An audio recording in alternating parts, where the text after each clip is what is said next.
जय माता दी। नवरात्रि के 9 दिन माँ दुर्गा की आराधना का वो पवित्र समय है जब कण कण में देवी शक्ति का वास होता है। इन दिनों में उपवास, पूजा और कथा श्रवण से जो फल मिलता है उसकी महिमा सदियों से गाई जा रही है और आज भी उतना ही प्रभावशाली है। कहा गया है कि नवरात्र व्रत कथा सुनना और सुनाना स्वयं देवी की विशेष कृपा को आकर्षित करता है। जो भक्त कथा को श्रद्धा से आरंभ करता है और अंत तक सुनता है उसके सभी पाप नष्ट हो जाते हैं, मनोकामनाएं पूर्ण होती हैं और जीवन में सुख समृद्धि आती है। याद रखें, कथा को बीच में अधूरी छोड़ना भी अशुभ माना गया है। पूर्ण कथा का श्रवण ही भक्त के जीवन में वास्तविक परिवर्तन लाता है।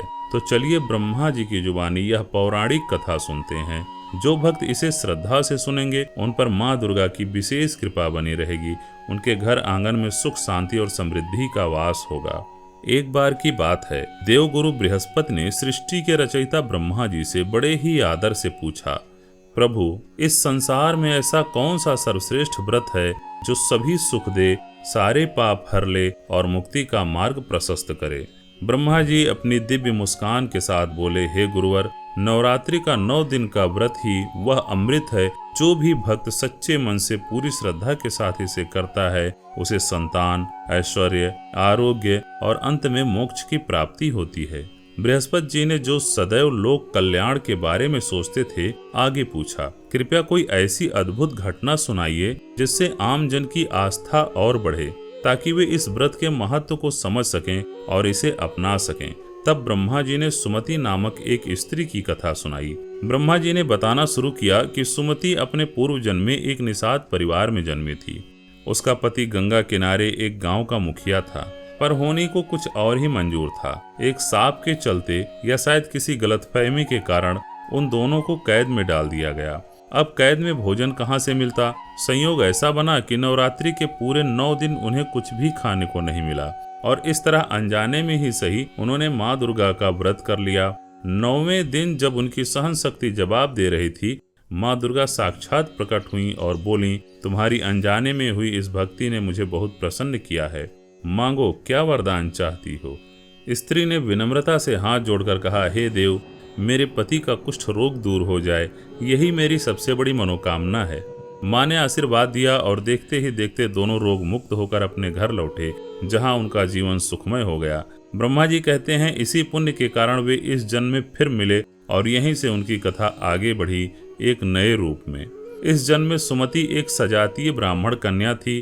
उसके पिता शुद्ध वेद पाठी थे और माता के परम भक्त थे। उनका घर धार्मिक अनुष्ठानों से महकता रहता था, पर एक छोटी सी भूल हो गई। नवरात्रि के दिन किसी कारण पूजा में कुछ विलंब हो गया तो पिता क्रोधित हो गए और उन्होंने सोचा कि इस लापरवाही का दंड पुत्री को मिलना चाहिए। उन्होंने सुमति का विवाह एक कुष्ठ रोगी युवक से तय कर दिया। सुमति ने विरोध किया।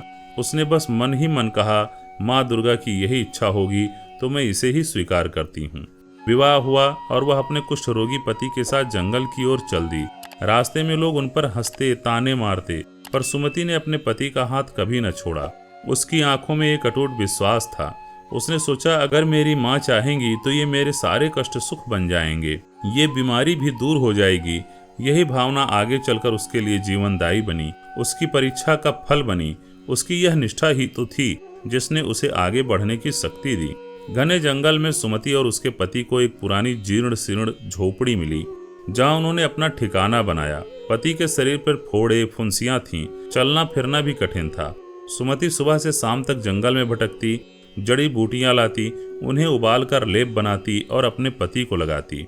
कई दिनों तो ऐसे ही बीत जाते जब उन्हें खाने को कुछ मिलता ही नहीं था, पर सुमति को व्रत का ख्याल तक नहीं आया, क्योंकि उपवास तो उसने कभी किया ही नहीं था। उसे पता ही नहीं था कि वह अनजाने में ही सही व्रत कर रही है। एक रात पति ने दुख से कहा, सुमति, तुम भी थक गई हो, मुझे अकेला छोड़ दो, मेरे कारण तुम्हें इतना कष्ट उठाना पड़ रहा है। सुमति ने मुस्कुरा कर कहा, आप मेरे धर्म हैं, मेरे प्राण हैं। माँ ने हमें मिलाया है, अब कोई भी बीमारी हमें अलग नहीं कर सकती। मैं आपकी सेवा में ही अपना जीवन समर्पित करूंगी। उसी रात नवरात्रि का अष्टमी दिन था। आकाश में अचानक एक तेज प्रकाश चमका, चारों ओर धूप सी खुशबू फैल गई और एक कोमल दिव्य आवाज आई, कौन है वह स्त्री जो बिना स्वार्थ के इतना प्रेम कर रही है? सुमति ने अपने आंखें बंद की और माँ को याद किया। उसका हृदय भक्ति से भर उठा। पलक झपकते ही सामने 8 भुजाओं वाली माँ दुर्गा प्रकट हो गईं। रक्तमणि सिंदूर से सजी उनकी आभा से पूरा जंगल जगमगा उठा। सुमति के माथे पर हाथ रखा और एक ममतामयी स्वर में बोली, बेटी, तुम्हारी अटूट भक्ति ने मुझे यहाँ खींच लाई है।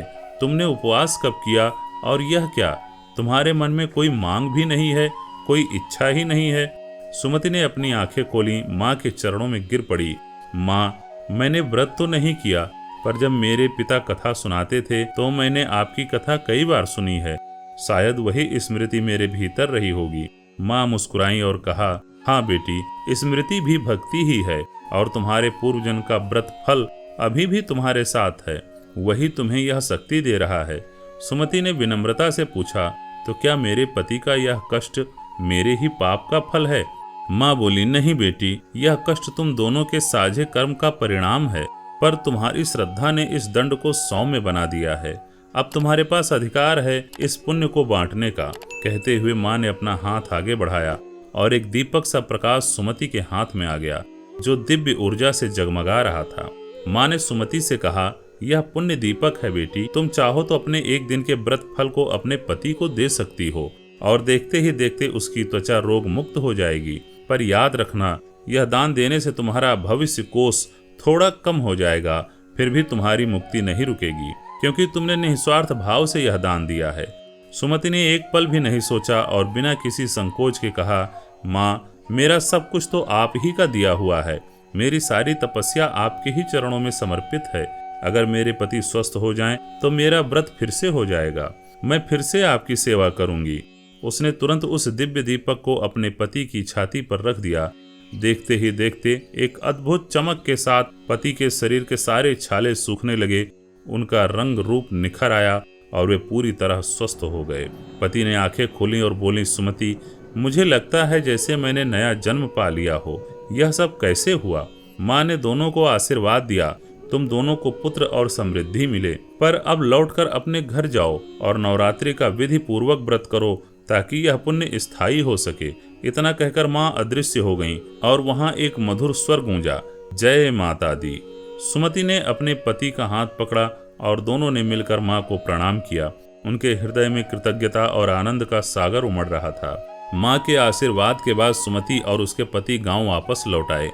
गांव में लौटकर सुमति ने पूरी श्रद्धा और विधिवत तरीके से नवरात्रि का व्रत किया। उसने अपने घर की साफ सफाई की, गेरू रंग से कोल्हू बनाया और माँ के 9 रूपों की सुंदर चित्रकारी की। प्रतिदिन सुबह स्नान के बाद कलश स्थापना की, अखंड दीप जलाया और पूरी श्रद्धा से कथा श्रवण किया। भोजन में उसने केवल फल, मेवे, सिंघाड़े और राजगीरा का सेवन किया। 10वें दिन उसने कन्या पूजन किया और ब्राह्मणों को भोजन कराया। गांव वाले हैरान रह गए। वह पति जिसे कुछ दिन पहले ही कोढ़ी कहकर घृणा की जाती थी, आज स्वस्थ, सुंदर और सफल खड़ा था। सुमति के पिता ने भी पूछा, बेटी, तुमने कौन सा मंत्र जपा जिससे यह चमत्कार हुआ? सुमति ने मुस्कुरा कर कहा, पिताजी, मंत्र नहीं, यह तो माँ की कृपा और व्रत की सही विधि का फल है। ब्रह्मा जी बताते हैं, जो भी इस प्रकार से विधि पूर्वक व्रत करेगा, उसे संतान, धन, विद्या और रोग मुक्ति अवश्य मिलेगी। उसकी हर इच्छा पूरी होगी। विधि सरल है, नियम से उपवास, माँ की कथा सुनना और कन्या भोजन कराना। अगर पूरा उपवास ना हो सके तो एक समय फलाहार भी पर्याप्त है। बस आपकी नीयत शुद्ध होनी चाहिए, आपका भाव सच्चा होना चाहिए। नवरात्रि के दौरान प्रत्येक दिन एक विशिष्ट भोग माँ को अर्पित करना चाहिए, जैसे माँ शैलपुत्री को घी, माँ ब्रह्मचारिणी को चीनी, माँ चंद्रघंटा को दूध मिश्रित मिठाई, माँ कुष्मांडा को केले, माँ स्कंद माता को दूध पूरी, माँ कात्यायनी को गुड़ हलवा, माँ कालरात्रि को गुड़ पानी, माँ महागौरी को नारियल और माँ सिद्धिदात्री को तिल के लड्डू। ये भोग सिर्फ प्रसाद नहीं, बल्कि हमारी सच्ची श्रद्धा का प्रतीक भी हैं। अगर पूजा और कलश स्थापना के लिए आपको पंडित जी नहीं मिल पा रहे हैं, तो बिना पंडित जी के भी आप पूजा और कलश स्थापना कैसे करें, इस पर मैंने एक पूरा डिटेल वीडियो बनाया हुआ है। यह वीडियो आपको मेरे ही चैनल पर मिल जाएगा। YouTube में सर्च कीजिए धर्म कथा गंगा, बिना पंडित के नवरात्रि पूजा कैसे करें। ये वीडियो आपको मिल जाएगा। डिस्क्रिप्शन में भी मैंने इसका लिंक दे दिया है। और कमेंट में जय माता दी जरूर लिखिएगा। मिलते हैं अगली पावन कथा में, तब तक के लिए जय माता दी।